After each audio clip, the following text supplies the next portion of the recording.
그러면 많이 몰리는 학원은 어떤 학원이냐 보면은 적절함을 이루는 그런 것 같아요. 선생님도 자기가 배웠던 입시 제도에서 조금 벗어나서 여러 가지 다양한 미술 교육을 제시하기도 하고, 어머님들이 미술뿐만 아니라 우리 애는 마음이 어때요 선생님? 우리 아이는 왜 이렇게 그림을 그리는 거죠? 이렇게 상담까지 원하시는 부모님들이 굉장히 많으세요. 아이에 대해서 상담할 수 있는 스킬이라든지 교육적 자료를 더 많이 보시는 게 좋을 것 같고, 그 다음에 세 번째는 너무 아웃풋에만 연연하지 않았으면 좋겠어요. 근데 미술 선생님들이 그 아웃풋에 연연하는 거는 우리 학부모님들 때문일 수도 있거든요. 학부모님들이 너무 우리 아이가 잘 그리길 바라고 돈 들인 만큼 그림이 이렇게 팍팍 나오길 바라다 보니까 과정을 무시하고 결과로서 피드백을 보이고 이러는 선생님들이 많은데, 과정 중심적이고 소통하는 학원이 더 늘어나면 훨씬 좋을 것 같아요. 그래서 끊임없이 노력하고 끊임없이 발달되고 있는 그 와중에서도 계속 번창하는 미술학원 보면 잘 조율하는 그런 선생님이지 않나, 그런 생각을 저는 해봅니다. 그럼 네. 미술학원 트렌드가 과거에는 기술적으로 똑같이 그리는 그림을 잘 그린다고 해야 될까요? 그쵸. 예전에는 각각 원근법에 하고 그림자하고 정물화를 정물화답게 이렇게 입체적으로 그리고 그럴싸하게 보여주는 거. 그래서 우리가 평면의 종이에서 입체적으로 보일 수 있게 하는 그림을 잘 그리는 그림이라고 했죠. 근데 이제 그런 시대는 이미 갔다라고 생각을 하고, 와, 센스 있다. 색감 능력 진짜 좋다. 발상이 특이하네. 와, 표현을 이렇게 한다고? 스토리가 있다. 와, 유머러스해. 유니크해. 이런 그림이 요새는 대세라고 생각을 하거든요.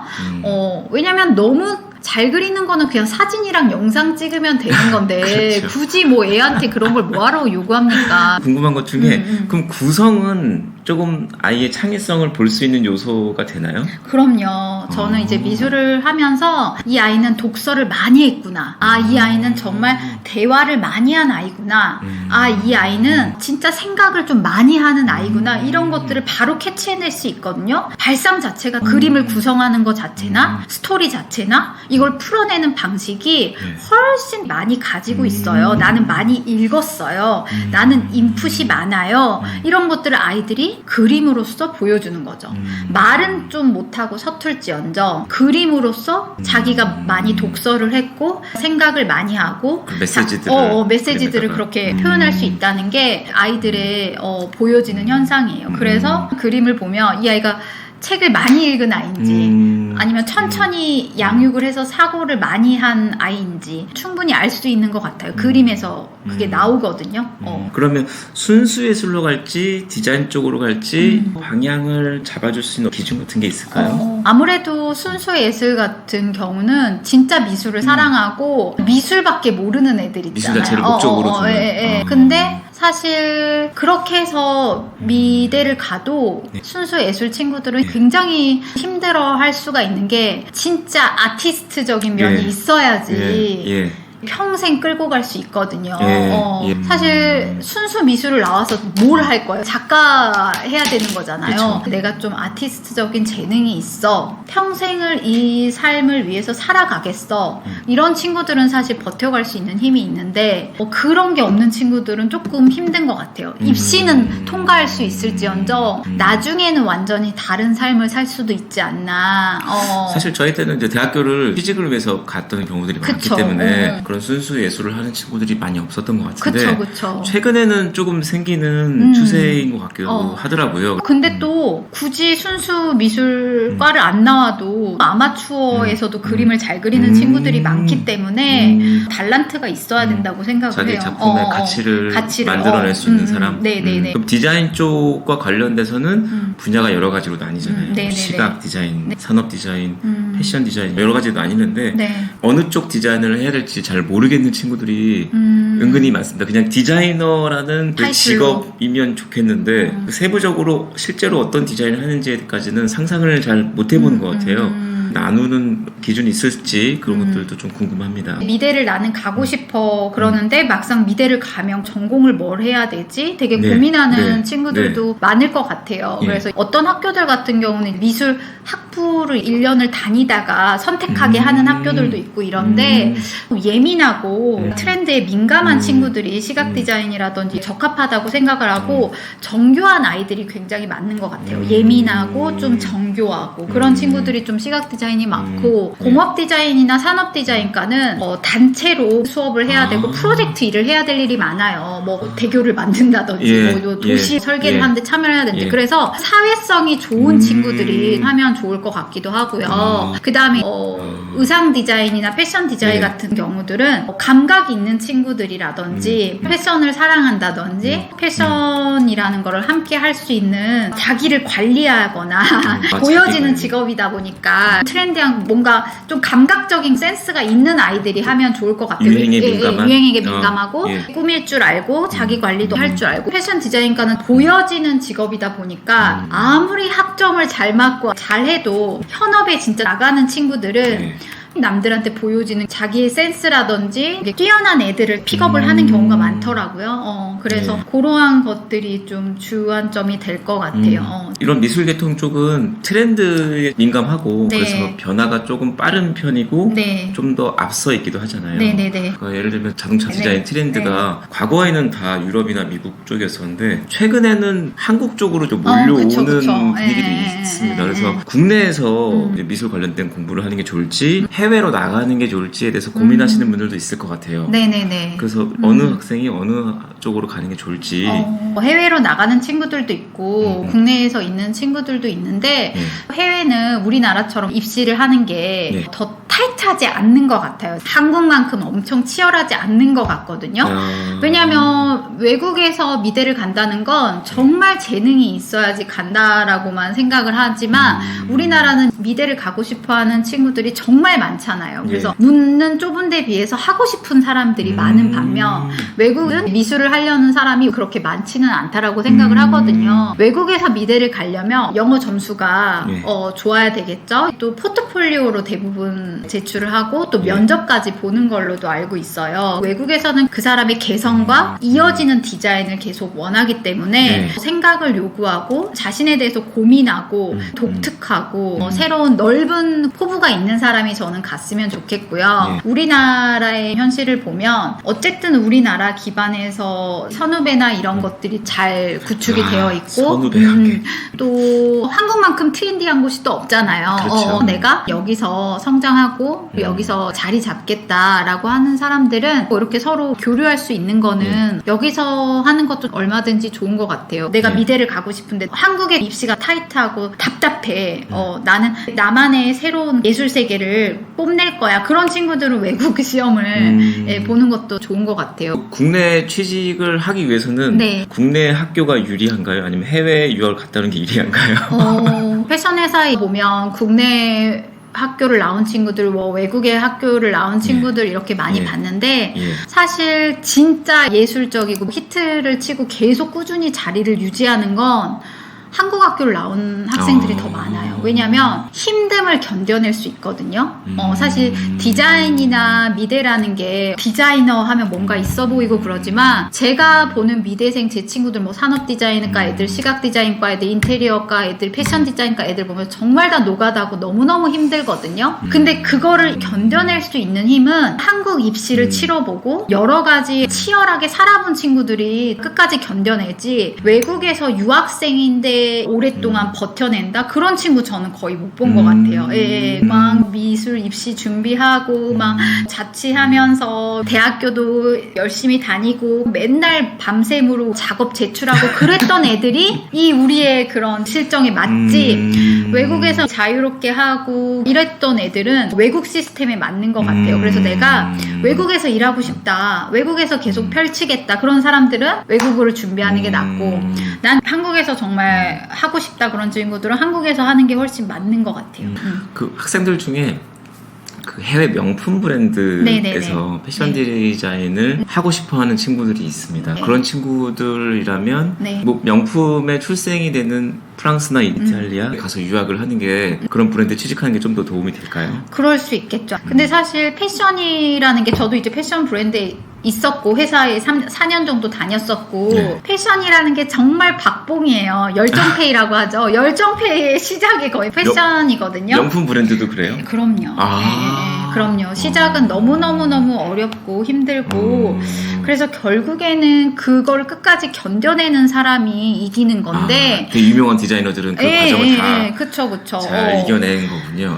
다 패션을 좋아해요. 다 하고 싶어요. 근데 그거를 끝까지 밑에 일부터 정말 해내는 그 힘은 진짜 패션을 좋아하느냐. 이런 사람이 해야 되는 일이라고 생각을 하는데 너무너무 누구나 다 되고 싶죠. 명품 브랜드에 입사하고 뭐. 근데 너무나 경쟁도 치열하고 힘든 일이에요. 그 힘듦을 감수할 수 있는 근성이 있는 사람만이 살아남는 거지 그냥 실력보다 근성을 더 중요시 여기는 것 같아요. 되게 많은 여러 가지 좋은 얘기들을 해주셨는데 미술적 감각이 정말로 중요한 요소인 것 같아요. 네네. 어린 시기부터 집에서 부모님들이 이걸 보시면서 우리 아이의 미술적 감각이 어떻게 키워줄 수 있는지 이런 것들을 해주시면 좋을 것 같습니다. 요즘 미술관 가는 것도 어머님들, 아버님들 사이에서 열풍이잖아요. 네. 미술관을 가는 것도 굉장히 좋은 거라고 생각을 해요. 우리 아이가 미술 작품에 온전히 집중하지 못하더라도 그런 경험을 계속 쌓고 작품을 보는 것만으로도 훨씬 우리 아이한테 좋은 영향을 끼칠 수 있고요. 두 번째는 자연만큼 우리에게 영감을 주고 컬러를 주고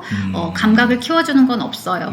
이태리가 왜 그렇게 색감이라든지 옷이라든지 패션이라든지 미술에 영향을 끼쳤는지를 생각해보면 좋은 날씨에서 좋은 자연환경을 보고 좋은 먹거리를 먹었을 때 사람은 달라지거든요, 감각적으로. 그런데 이제 너무 요즘 사회가 바쁘고 또 어머님들이 교육적으로 아이들을 몰아치다 보니까 산책을 한다든지 나뭇잎이 변한다든지 꽃을 본다든지 물을 본다든지 뭐 이런 것들이 점점 줄어드는 것 같아요. 왜?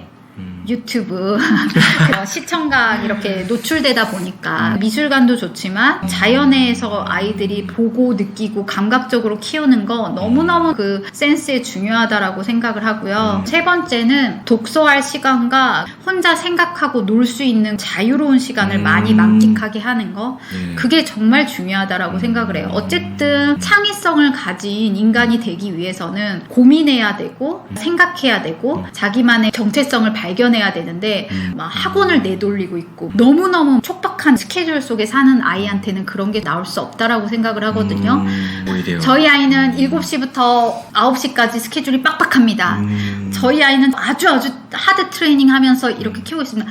그러면 그 아이는 기계지 아티스트는 될 수 없다라고 생각을 해요. 우리 아이를 정말 아티스트적으로 키우고 싶으면 자연과 친해지라는 거, 여유로우라는 거, 미술관 가라는 거, 독서 많이 하라는 거 이런 것들은 필수 요건일 것 같은데 너무 미술 입시에만 그냥 목을 메고 막 그 선생님들 그러지 마시고 사고를 넓혀서 생각하시면 좋을 것 같아요.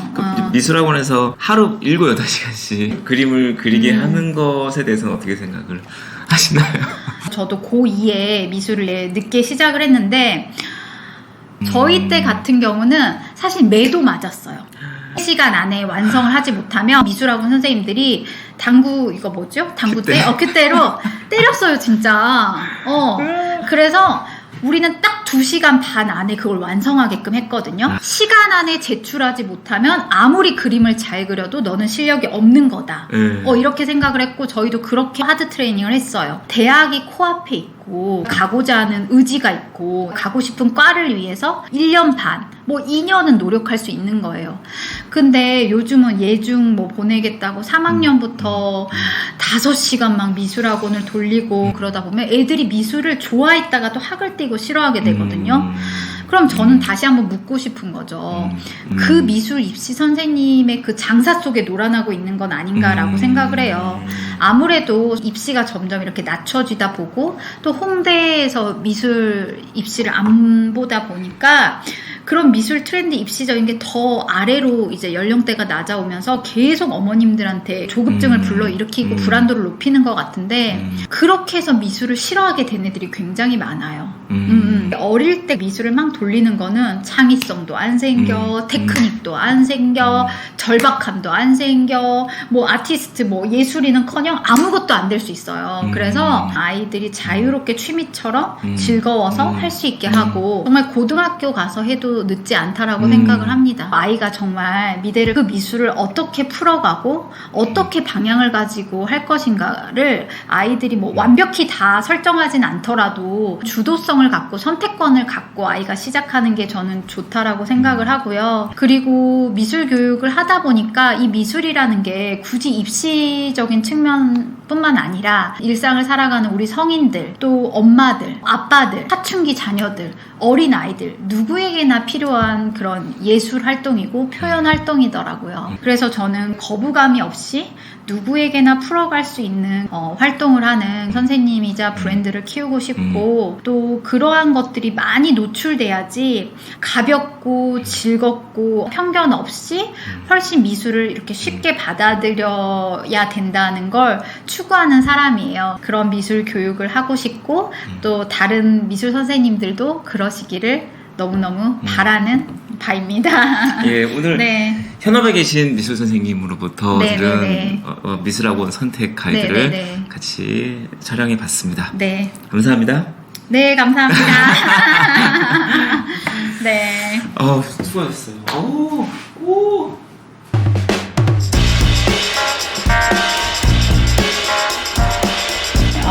기분이 좋네. 기분이.